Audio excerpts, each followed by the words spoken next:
कोणाचा जन्म काय देऊन कोणाचा जन्म कोणाला काय देऊन गेला, कोणाचा जन्म कोणाला काय देऊन गेला. फक्त डॉक्टर बाबासाहेब आंबेडकरांचा जन्म आम्हाला न्याय देऊन गेला, न्याय देऊन गेला. जनावरासारखी होती जीवन तो माणूस बनवून गेला. आम्ही होतो गेला आम्हाला बादशाह बनवून गेला, आम्हाला बादशाह बनवून गेला. ज्याने देशप्रेमापुढे स्वतःच्या विश्रांतीचा त्याग केला, माणसाला माणुसकी शिकवली, ज्यांनी माणसाला माणुसकी शिकवली, आम्हाला संकटाशी सामना करणे शिकवलं, असा एकमेव आकाशात तारा होता, तो म्हणजे डॉक्टर बाबासाहेब आंबेडकर. अरे मर्द मराठी मातीचा तू मूल निवासी आहे, अरे मर्द मराठी मातीचा तू मूल निवासी आहे. मान तुझी तलवार, स्वाभिमान तुझी राणी आहे, स्वाभिमान तुझी राणी. जेलून अपमानाचे धडे, छाती तुझी निदडी आहे. रणंगणात तू उठ गड्या, कारण रक्तामध्ये डॉक्टर बाबासाहेब आंबेडकरांची कहाणी आहे, कारण रक्तामध्ये डॉक्टर बाबासाहेब आंबेडकरांची कहाणी आहे. ज्या काळात घालायला कपडे नव्हते, खायला भाकरी नव्हतं, असं कुत्र्यासारखं वागलं ना, त्याच काळात सूट बूट आणि कोटात फिरत होते. ही माझ्या बापाची ताकद होती, ही माझ्या बापाची ताकद होती. मित्रांनो, आज मी फक्त ते बोलायला नाही आले, तर तुमच्या हृदयात आग पेटवायला आले आहे. आपण डॉक्टर बाबासाहेब आंबेडकरांचे विचार पुढे चालू ठेवूयात. कोणी म्हणतो मला छत्रपती शिवाजी महाराजांसारखं व्हायचं, कोणी म्हणतो मला धर्मवीर संभाजी महाराजांसारखं व्हायचं, कोणी म्हणतो मला डॉक्टर बाबासाहेब आंबेडकरांसारखं व्हायचं. पण हे वाक्य त्यांच्यासाठी, ज्याला बाईतली ताई कळली तो मुक्ताईचा ज्ञाना झाला, ज्याला बाईतली ताई कळली तो मुक्ताईचा ज्ञाना झाला, ज्याला बाईतली मैत्रीण कळली तो राधेचा श्याम झाला, ज्याला बाईतली पत्नी कळली तो सीतेचा राम झाला, ज्याला बाईतली आई कळली तो छत्रपती शिवाजी महाराज झाला. आणि ज्याला शिक्षण कळलं, ज्याला संविधान कळलं, ज्याला शिक्षणाचं खरं महत्त्व कळलं, ते डॉक्टर बाबासाहेब आंबेडकर झाले, ते डॉक्टर बाबासाहेब आंबेडकर.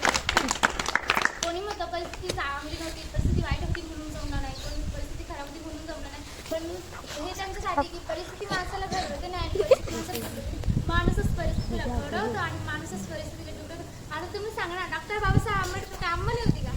कराडपासून त्यांच्या वडील कोणी होते, अहो सगळं पुस्तक विकून घेऊन गेले, अशी त्यांची आर्थिक परिस्थिती होती. बाबासाहेबांनी सांगितलं, जे परिस्थितीवर रडतात ना ते फक्त इतिहास वाचतात, जे परिस्थितीवर रडतात ना ते फक्त इतिहास वाचतात, जे परिस्थितीवर बदलतात ना ते इतिहास घडवतात, ते इतिहास घडवतात, ते इतिहास घडवतात. त्याचंच एक एक्झाम्पल आहे. एका गावात 2 मुली जन्माला आल्या. पहिली म्हणाली माझी परिस्थिती वाईट आहे म्हणून मी काय करू शकत नाही, पहिली म्हणाली माझी परिस्थिती वाईट आहे म्हणून मी काय करू शकत नाही, आणि दुसरी म्हणाली माझी परिस्थिती वाईट आहे म्हणूनच मला काहीतरी करायचं आहे. फरक फक्त एवढा होता, पहिली हरवून गेली आणि दुसरी इतिहास घडून गेली, इतिहास घडून गेली. असं म्हणतात की ह्या इतिहासाच्या पानामध्ये हरवून येणाऱ्या भविष्याची वाटचाल करायची, परंतु याच इतिहासात अशी काही सोनेरी पानं असतात जी न केवळ आपल्या चुकलेल्या मार्गाची जाणीव करून देतात, आपल्या येणाऱ्या भविष्याचा मार्गही त्यांच्या दिव्यपाने उजळून टाकतात. महाराष्ट्र आणि महाराष्ट्राचे याबाबत नशिबाचा वारसाच आपल्याला त्या लाभलेला आहे. या मातीत थळसंत झाले, थळ विचारांचे झाले, इथेच वीज जन्माला आले, इथेच आपल्या हजारो वर्षाच्या निर्मिती जाहीर केले. आता इतिहासाची उल्लेख करावरली कानात 14 एप्रिल डॉक्टर बाबासाहेब आंबेडकर यांची जयंती, त्यांची जयंती. बाबासाहेब ने बोला है, अगर सूरज जैसा बनना है तो सूरज जैसा जलना भी होगा, अगर नदियों समान आदत पाना है तो घर प्रवेश छोड़ निकलना होगा. हम आदम के बेटे ही साहब, हम क्यों सोचे रात सरल होगी, हम आदम के बेटे ही साहब, हम क्यों सोचे रात सरल होगी. समय लगेगा ज्यादा लेकिन संघर्ष जरूर सफल होगा, समय लगेगा ज्यादा लेकिन संघर्ष जरूर सफल होगा.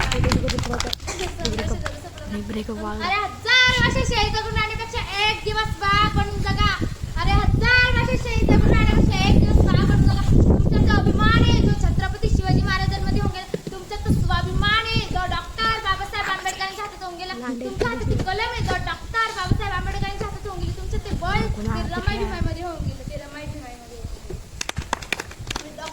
युगयुगांचा आज काळच संपला होता, मानवतेचा महामानव प्रज्ञा सूर्य जन्मला होता. 14 एप्रिल 1891 रोजी हाच तो सोन्याचा दिवस. याच मंगळदिनी महाराष्ट्रातील पुणे जिल्ह्यातील मध्य प्रदेशातील मऊ या गावी डॉक्टर बाबासाहेब आंबेडकरांचा जन्म झाला. म्हणजे शिक्षणापासून विकासापासून दूर असलेल्या एका गावात त्यांचा जन्म झाला. ते अमेरिकेत शिकायला गेले, कोलंबिया त्यांनी शिक्षण घेऊन बॅरिस्टर झाले. थँक्यू. जाता जाता फक्त एवढंच म्हणेल, जाता जाता फक्त एवढंच म्हणून रात्रींचा इतिहास चांदण्यांनी लिहिला, रात्रींचा इतिहास चांदण्यांनी लिहिला, फुलांचा इतिहास कळ्यांनी लिहिला, फुलांचा इतिहास कळ्यांनी लिहिला. आम्ही नाही कोणाची गुलाम, कारण आमचा इतिहास डॉक्टर बाबासाहेब आंबेडकरांनी लिहिला. डॉक्टर बाबासाहेब नशिबापेक्षा जास्त भीमावर विश्वास ठेवा, कारण नशीब बघितलं पण भीमाची विचार कधी नाही. नी शाही निया चेहऱ्यावरचा गुलाब आणि निळा रंग हाच आमचा खरा रूप. आम्ही भीमाच्या वाघिणी आहोत, ना कोणापुढे चुकणार ना वागणार, अन्याय पलटून वार करणार, सन्मानाने जगणार आणि सन्मानानेच मरणार. जय भीम, जय शिवराय.